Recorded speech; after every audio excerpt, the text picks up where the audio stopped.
extended that across our range. Made it a little easier, just one strong name across all of our spirits. Founded by myself and my buddy Sandy Wood back in 2013. And he wanted to start a business. He decided it would be a distillery. Thought of me as a distiller. My background's in science, and I always loved to cook. So I worked in biotech labs for 17 years. I like my new lab a lot more. It's just more fun. Yeah, so we started looking for spaces in 2013 and also started to do a lot of tasting to figure out what we wanted to make, where we wanted to make it from, and we trained up.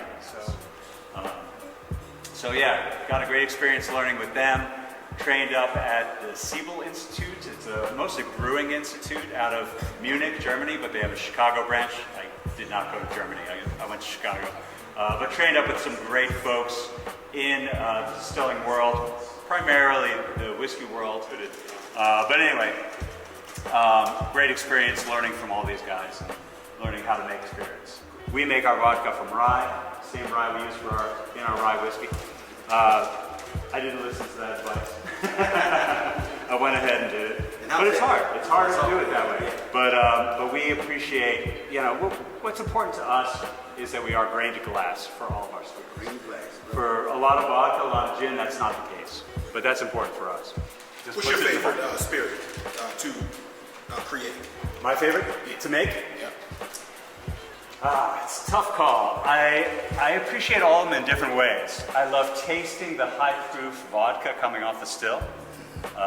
It's so sweet at 192 proof. I wish I was making some right now. That's what our still makes. Gin is so much fun to distill as well because what's in the bottle I describe as a painting or a still photo. But when it comes off the still, it's like a movie. It's changing scene to scene. As the temperature slowly comes up during distillation, different flavors come through.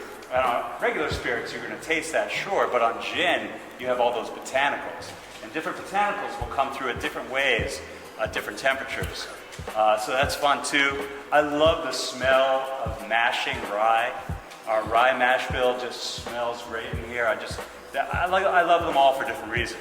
And then, the magic of after we put it in the barrel and see what happens. We're going to bottle gin. Any gin lovers in the house? Oh yeah, check this out. It's pretty intense. It's not that it's strong, it's just there's so much gin in here. This is entirely gin. So if you want to dive in, but yeah, it'll come up real quick. Yeah. So that's that bottle proof. That's the 88 proof right there. So it's not super strong or anything. There's just 270 gallons of it. So that's roughly going to be 270 cases of gin that we'll bottle this week. You can see all the empty cardboard ready to go. So this is where we do all that. Again, I got a big tank of rye ready to go as well. That's almost proof down. We add water to the spirit gradually over the course of a few months to bring it to the proof that we want it to be in the bottle. DC's on. Yeah. Filter. Reverse. So if you were here in August, July, August, September, then it smells amazing, and that's the April share. This time of year, it's cooling off down here. And this space, by the way, I should have said this earlier, we don't heat it or cool it because I want that temperature swing seasonally for the barrels. I want it to expand in the summer and penetrate into the wood, and some is lost, some goes through the wood. Again, that angel share. And this time of year, when it's cold back here, it's contracting back out of the wood. And every time it's passing through the inside of the barrel, I have a stave right here, and so you can see that char on the inside of the barrel. We have to use, for bourbon and rye, for American whiskey, a new charred oak barrel. And so that's passing through. And in fact, you can see that line on this barrel. This was only a 2-year-old barrel. This is from several years ago. Our whiskey are now over 4 years. But you can see how deep that penetrated into the oak. So For bourbon and rye, we have to use oak. It used to be the law that it had to be American oak. That's changed. We can now use oak from other places. But at least for its initial aging. Then you can take it out of that first barrel and put it into something else. Some people are using, it's not so much other woods, it's still mostly oak, but it's often barrels that previously held something like sherry or port, and we've done quite a lot of that. We're finishing a whiskey. Finishing. That's what I thought it was a cask finish. Exactly. Yeah, so a lot of our untitled whiskey line, currently we have 12, 19, and 20. Those are all finished in different ways and blends of finishes.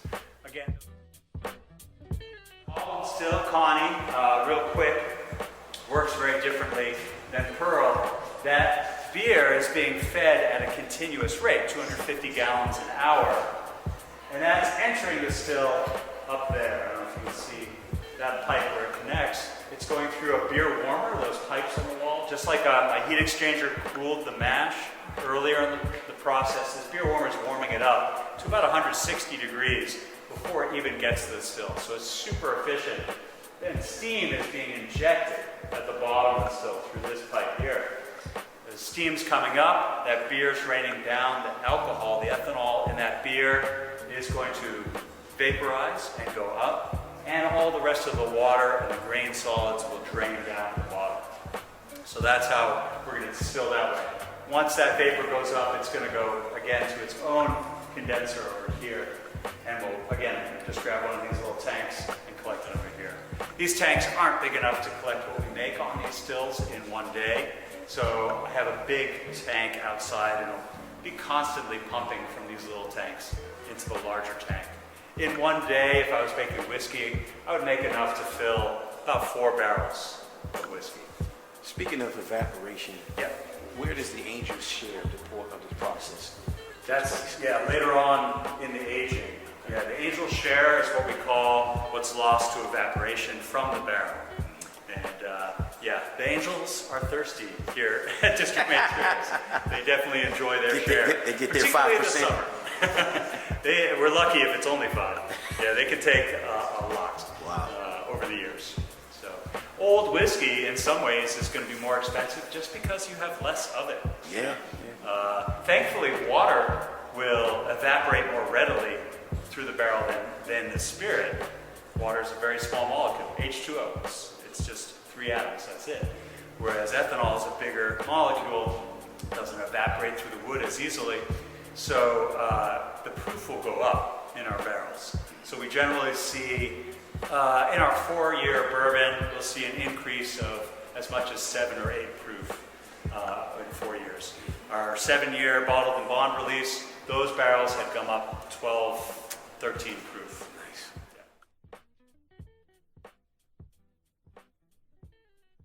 Right or wrong way to enjoy a sampling of spirits. Enjoy them how you want to enjoy them.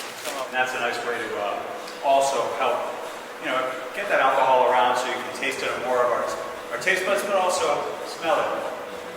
Some folks will also do, they call it Kentucky Chew, or the bourbon chew. Take a little sip and really kind of work it around your mouth. It's going to be a little weird if you did that with a gin, probably, but when we do it with the rye or the bourbon, give it a shot if you want.